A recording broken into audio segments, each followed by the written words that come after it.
पर्यायवाची की सीरीज रहने वाली है। डेली इसमें हम 5 पर्यायवाची करेंगे, ट्रिक्स बना के करेंगे, ठीक है। मतलब ऐसी ट्रिक्स बनाएंगे कि हमेशा के लिए याद हो जाए हमें। बहुत सारे एग्जाम्स में हिंदी पूछी जाती है और बहुत सारे बच्चों को पर्यायवाची में दिक्कत भी होती है कि बहुत सारे होते हैं, याद नहीं किए जाते। तो ये थोड़े से ट्रिक्स बना बना के हम याद करेंगे, ठीक है। जैसे पहला पर्यायवाची है, डेली 5 करेंगे। पहला पर्यायवाची है अंश।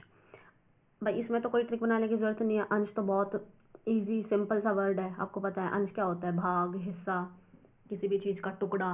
तो अंश के पर्यायवाची भाग हो जाएगा, हिस्सा हो जाएगा, भंग हो जाएगा। ये देखो कोई भी चीज़, किसी भी चीज़ का टुकड़ा या हिस्सा, अंश कब होता है, जब वो चीज़ भंग होती है, नष्ट होती है ना। तो वो भाग में, अंश में डिवाइड हो जाती है। तो भंग। और अवयव, अवयव क्या होता है, पार्ट होता है किसी भी चीज़ का, ठीक है। सेकंड है जैसे अच्छा। अच्छा का पर्यायवाची है चोखा। भैया खड़ी बोली में या हरियाणवी भाषा में बोल देते हैं कि चोखा साग बनाया है, चोखी बात है। मतलब चोखा किस वे में यूज होता है, अच्छा वे में। अच्छा और चोखा, ठीक है, पर्यायवाची हो गए। उसके बाद बढ़िया, हम बोलते हैं आप कैसे हो, तो आगे से रिप्लाई आता है मैं अच्छी हूँ या मैं बढ़िया हूँ। तो अच्छा और बढ़िया का पर्यायवाची हो गया। उम्दा की बात करी जाए तो उम्दा को हम कैसे कनेक्ट करेंगे कि कोई भी हम अच्छी चीज़ खा रहे हैं तो हमारे मुंह से निकलता है बढ़िया चीज़ है, अच्छी चीज़ है, तो वो से उम्दा बनेगा।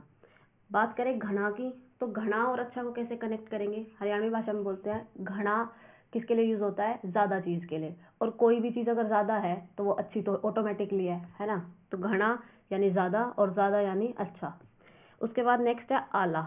आला क्या होता है हरियाणवी भाषा में, अगर मैं बताऊं कि आला जो भाई हम हरियाणवी फैमिली से हैं तो हमारे घर जो है थोड़े से पुराने हैं, उनमें क्या होता था कि जो दीवारें होती थी उन दीवारों के अंदर ही अलमारियां बनाई जाती थी ईंटों से।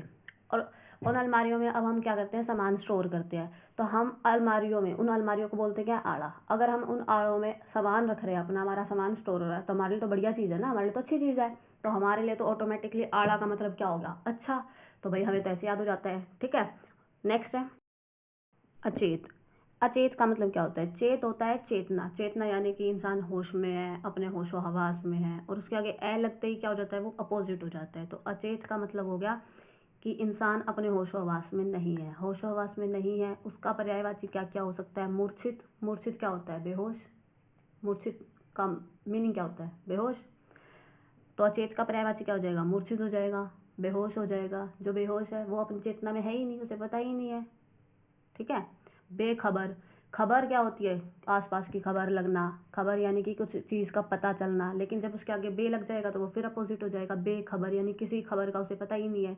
क्यों, क्योंकि वो अचेत है, अचेत अवस्था में है, मूर्छित अवस्था, बेहोश अवस्था में है, उसे किसी चीज़ की नॉलेज ही नहीं है, ठीक है। नेक्स्ट है संज्ञाहीन। संज्ञाहीन जिसके पीछे हीन लग जाता है वो चीज़ हमेशा नेगेटिव शो करती है। तो संज्ञाहीन का मतलब ये होगा कि जिसे आसपास की किसी चीज़ों का पता ही नहीं है, उसकी मेंटल हेल्थ ऐसी है ही नहीं कि उसको कुछ नॉलेज हो आसपास क्या हो रहा है, क्या चल रहा है, उसे कुछ आइडिया ही नहीं है। तो संज्ञाहीन, कि वो संज्ञाहीन है, अचेत व्यक्ति संज्ञाहीन है, ठीक है।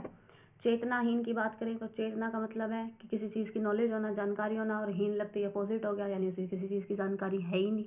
और बेसुध बोलते थे ना कि तुझे किसी चीज़ की सुध नहीं है तो बेसुध है, ठीक है। और वही है, बे लगते ही नेगेटिव वर्ड हो गया।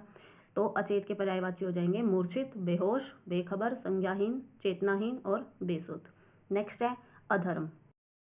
धर्म मतलब अच्छी चीज, और उसके आगे अ लग गया तो वो नेगेटिव हो गई, अधर्म, ठीक है। तो अधर्म के लिए अगर हम यूज करेंगे तो पहला वर्ड है अनीति। का पहला पर्यायवाची क्या हो गया, अनीति। नीति, इंसान क्या कहते हैं कि आप बड़े अच्छे इंसान हो, आप नीति पे चलते हो, यानी कि पॉजिटिव वे में आप बोल रहे हो, लेकिन उसके आगे अ लगते ही वो नेगेटिव हो जाएगी, अनीति। यानी कि अधर्म का पहला पर्यायवाची हो गया अनीति। नेक्स्ट हो गया अन्याय। यानी अधर्म क्या है, नेगेटिव वर्ड है, उसके लिए यूज होगा न्याय नहीं अन्याय। क्या यूज होगा, अन्याय पर्यायवाची। पाप, अधर्म का नेक्स्ट पर्यायवाची होगा पाप, सुना ही है आपने। अनाचार, एक होता है आचार, आचार विचार, ये सारी ये पॉजिटिव चीजें हैं, लेकिन जब उसके आगे अनाचार लगा देंगे, अन लगा देंगे, अनाचार बन जाएगा और वो नेगेटिव चीज हो जाएगी। उसके बाद है अपकर्म। कर्म होते हैं कि भाई आपके कर्म ऐसे हैं, पॉजिटिव वे में बोल रहे हैं। उसके आगे अप लगा दोगे, अपकर्म यानी कि नेगेटिव कर्म। नेक्स्ट है अप्सरा। अप्सरा भाई धरती पे तो कहीं किसी ने देखी नहीं होंगी। अप्सरा जो होती है वो देवलोक में होती है, या फिर स्वर्गलोक में होती है, ठीक है। और स्वर्गलोक या देवलोक में तो वो देवों से जुड़ी होती है अप्सरा, तो कहीं ना कहीं देव से रिलेटेड जो वर्ड होगा वो अप्सरा का पर्यायवाची होगा, यानी देवांगना, ठीक है। देवबाला। सेकंड है सुरबाला, जैसे ये सुरबाला है, अप्सरा का एक सुरबाला है, यानी कि दिव्यांगना है या सुरसुंदरी है। अप्सरा ऑटोमेटिकली, अप्सरा सुनते ही आपको लगेगा कि हाँ कुछ सुंदर स्त्री के बारे में बात हो रही है, तो सुर सुंदरी भी अप्सरा का पर्यायवाची हो जाएगा।